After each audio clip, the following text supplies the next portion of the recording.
தந்தை மகன் தூயாவின் பெயராலே ஆமென். கிறிஸ்துவில் பிரியமானவர்களே, மீண்டுமாய் கிறிஸ்துவின் மறுரூபம் செபக்குழு யூடியூப் சேனலியாக சந்திப்பதில் மிக்க மகிழ்ச்சி அடைகிறோம். கிறிஸ்துவில் பிரியமானவர்களே, நாம் ஒவ்வொரு நாளும் இறைவார்த்தையை தியானித்து வருகிறோம். எனவே இந்த இறை செய்தியை நல்லா ஷேர் பண்ணுங்க, உங்களுக்கு தெரிந்த ஆட்களுக்கெல்லாம் அனுப்புங்க. கடவுள் நிச்சயமாய் உங்களை நற்செய்தி பணி இது நிறைவாய் ஆசீர்வதிப்பார். நம்ம என்ன தியானிக்க போகிறோம்னா, இரக்கம்.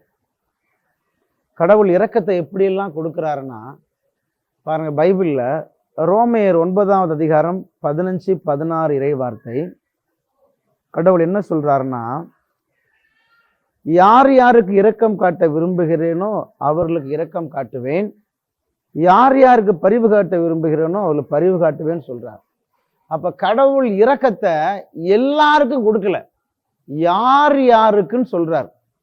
அப்ப அந்த யார் யாருக்குன்னு சொல்ற இடத்துல நம்ம இருக்கணும், நம்ம குடும்பம் இருக்கணும். ஏன்னா கடவுள் இரக்கம் வச்சா மட்டும்தான் நமக்கு ஆசீர்வாதம் கிடைக்கும்.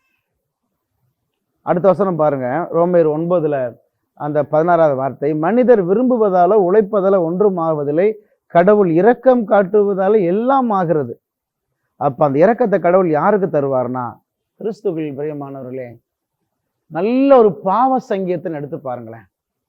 கடவுளோட இரக்கம் உங்களுக்கு ரெட்டிப்பாய் கிடைக்கும். நான் அந்த தியானத்துக்கு போனேன், இங்க மாதா கோயிலுக்கு போனேன், எத்தனையோ தியான சென்றுக்கு போயிட்டேன், ஆனாலும் இரக்கமே கிடைக்கலன்னு சொல்லி ஏகப்பட்ட பேர் இருக்கிறோம். தயவு செய்து இறை செய்தியை கேட்டு பாருங்கள். நீங்க இறை செய்தியை கவனமா கேளுங்க. யாருக்கு இரக்கத்தை தருவாருன்னா, பாவ சங்கீர்த்தனம் எடுக்கிற ஒவ்வொரு நபருக்கும் கடவுள் இரக்கத்தை அள்ளி தருவார். நீதிமொழிகள் புஸ்தகம் 28:13. தம் குற்றப்பள்ளிகளை மூடி மறைப்பவரின் வாழ்க்கை வளம் பெறாது, அவற்றை ஒப்புக்கொண்டு விட்டு விடுகிறவன் கடவுளின் இரக்கத்தை பெறுவான். பார்த்தீங்களா? அப்ப நல்ல ஒப்புரவு அருட்சாதனம் யாரெல்லாம் எடுக்கிறாங்களோ அவங்களுக்கு கடவுள் இரக்கத்தை தர்றார். அது கத்தோலிக்க மக்களுக்கு தான் இரக்கம் அளவில்லாமல் கொடுக்க. ஏன்னா நமக்கு தான் பாவ சங்கீதம் இருக்குது, எத்தனையோ சபைகள் உலகத்துல இருக்குது. ஆனா பைபிள் சொல்லுது, அந்த இரக்கம் யாருக்கு தருகிறார்? நல்ல ஒரு பாவ சங்கீதனம் எடுக்கிறவனுக்கு இரக்கத்தை தருகிறார். பைபிள்ல நீங்க பாருங்களேன், சக்கேயு 19வது அதிகாரத்துல, லூக்கா 19ஆம் அதிகாரத்துல சக்கேயுன்னு சொல்லி ஒரு மனிதர், வரி தண்டுபவர். அவர் என்ன செய்யறாரு? சொத்து சுகமெல்லாம் இருக்கு, நிம்மதி இல்லை. இயேசுவை கேள்விப்பட்டு இயேசுவை பார்க்கணும்னு சொல்லி ஆசைப்படுறார். ஒரு காட்டு அத்தும தள்ளி உட்கார்ந்துருக்கிறார். இயேசு அந்த வழியா தான் போறாருன்னு அறிஞ்சு உட்கார்ந்துருக்கிறார். இயேசு அந்த காட்டு அத்திமத்தில் வந்த உடனே சக்கையை பேரை சொல்லி கூப்பிடுறாரு. சக்கையை விரைவா இறங்கி வா, உன் வீட்டில் தங்க வேண்டும் சொல்லி. உடனே சக்கையை சொல்றாரு, வீட்டில் போன உடனே, ஆண்டவரே, நான் யார் மீதாவது பொய் குற்றம் சுமத்தி எதாவது கவர்ந்திருந்தா 4 மடங்கு திருப்பி தர்றப்பா அப்படின்னு சொல்லி ஒரு நல்ல பாவ சங்கீர்த்தனம் எல்லா மக்கள் மத்தியிலும், வீட்டில் இருந்த அனைவர் முன்னிலையிலும் ஒரு பாவ சங்கீர்த்தனம் எடுக்கிறார். அதான் பொதுவான பாவ சங்கீர்த்தனம். உடனே இயேசு என்ன சொன்னார் தெரியுமா? இன்று இந்த வீட்டிற்கு மீட்பு உண்டாயிற்று. பாவ சங்கீர்த்தனம் எடுத்தது சக்கேயு மட்டும்தான், ஆனா அந்த வீட்டிற்கே கடவுள் இரக்கத்தை கொடுக்கிறார், அவர் மனைவி பிள்ளைகளுக்கெல்லாம். அப்ப இந்த இறை செய்தி கேட்கிற ஒவ்வொரு குடும்பத்திலையும் ஒவ்வொரு ஆண்மகன், திருமணமான ஒவ்வொரு புருஷனும் பாவ சங்கீதம் எடுத்தாங்கன்னா அந்த குடும்பத்திற்கு இரக்கத்தை கொடுக்கிறார், அந்த குடும்பத்திற்கு இரக்கத்தை கொடுக்கிறார். சும்மா இல்லைங்க. அதனாலதான் ஒரு குடும்பத்துல ஒரு ஆண்மகன் நிச்சயமா பாவ சங்கீதம் எடுக்கணும், சக்கையை போல.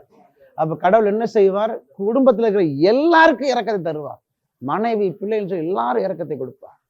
பாருங்க, எனக்கு தெரிஞ்சு ஒரு சகோதரர், நல்ல பழக்கம், பேசிக்கிட்டு இருந்தேன், ஊழியரா இருக்கிறார். அவரோட சாட்சி எனக்கு ரொம்ப பிடிச்சிருந்துச்சு. என்னன்னா, அவங்க மனைவிக்கு தீராத வயிற்று வலி, ஆஸ்பத்திரி போய் எவ்வளோ ட்ரீட்மெண்ட் எடுத்துட்டாங்க, அதனால வயிற்று வலி தீரலை, ரொம்ப ரொம்ப கடுமையான வலி. அப்ப அவங்க என்ன செய்யறாங்கன்னா, மனைவி புருஷன் சொல்றாங்க, நீங்க போய் எனக்காக ஒரு தியானத்துல பங்கெடுத்து நல்லா ஜெபம் பண்ணுங்களேன், எனக்கு இந்த வயிற்று வலி நிச்சயமா குணமாயிரன்னு. இவர் திட்டாரு, உனக்கு வயிற்று வலி நீ தானே போகணும், நான் போய் என்னத்தை குணமாகும்? இல்லை, நீங்க போய் எனக்காண்டி ஜெபிங்க, அவங்களும் அந்த பிரதர்கிட்ட சொல்லுங்க, அது மாதிரி ரொம்ப வயிற்று வலி, எல்லா ஸ்கேன் எடுத்துட்டாங்க, எல்லா மருந்து மாத்திரை சாப்பிட்டாச்சு, தீரவே இல்லைன்னு சொல்லி நீங்கள் சொல்லுங்க, அப்படி எனக்காண்டி பங்கிடுங்கன்னு சொல்லி கெஞ்சுறாங்க. மனைவி தொந்தரவின் பொருட்டு தியானத்துக்கு போனார். 4 நாள் உள்ளிருப்பு தியானம் போய் மனைவி சுகமாகத்தான் அவர் போனார். அங்கே போன உடனே செய்தியெல்லாம் கேட்குறாரு.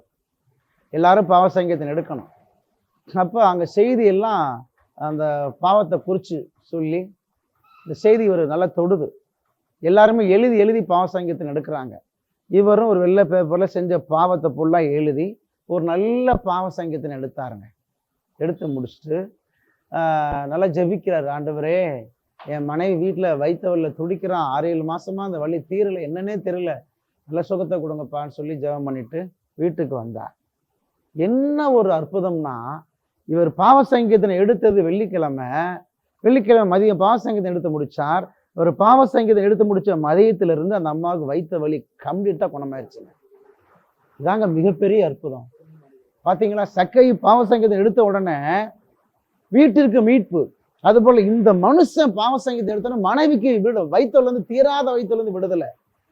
மனைவி சொன்ன உடனே அழுதுட்டார்.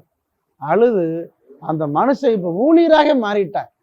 ஒரு நற்செய்தி பணியாளர். அவர் தான் சொல்றாரு, பிரதர், பாவ சங்கீதம் சாதாரணமல்ல, கடவுளுடைய இரக்கத்தை கொண்டு வருகிற மிகப்பெரிய ஒரு பொக்கிஷம் பிரதர். என் வாழ்க்கை நடந்துச்சு, நான் தான் பாவ சங்கீதம் எடுத்தேன், என் மனைவிக்கு தீராத வயித்துல குணமாச்சு பிரதர் சொன்னார். அப்ப இந்த இறைச்செய்தி கேட்கிற ஒவ்வொரு ஆண்மகனும், உங்கள் குடும்பத்துல என்ன பிரச்சனையா, நீங்க பாவ சங்கீதம் எடுங்க, அதனுடைய விடுதலை குடும்பம் முழுவதும் கிடைக்கும். எனவே கண்களை மூடி நாம் ஜெபிப்போம். மகா பரிசுத்தரான ஆண்டவரே, உமது இரக்கத்தை பெற்றுக்கொள்ள அப்பா ஒவ்வொரு அருட்சாதனத்தை நீர் எங்களை விட்டு சென்று தயவிற்காக நன்றி அப்பா. கோடான கோடி நன்றி. எந்த திருச்சபையிலும் இந்த பாவ சங்கீதனம் இல்லை, கத்தோலிக்க திருச்சபையில மட்டும்தான்ப்பா இருக்கு. நீர் கொடுத்த இந்த பாவ சங்கீதனத்துக்காய், பாவங்களை மன்னிக்கக்கூடிய இந்த அதிகாரத்திற்காக ஏசப்பா உமக்கு நன்றி செலுத்துகிறோம்.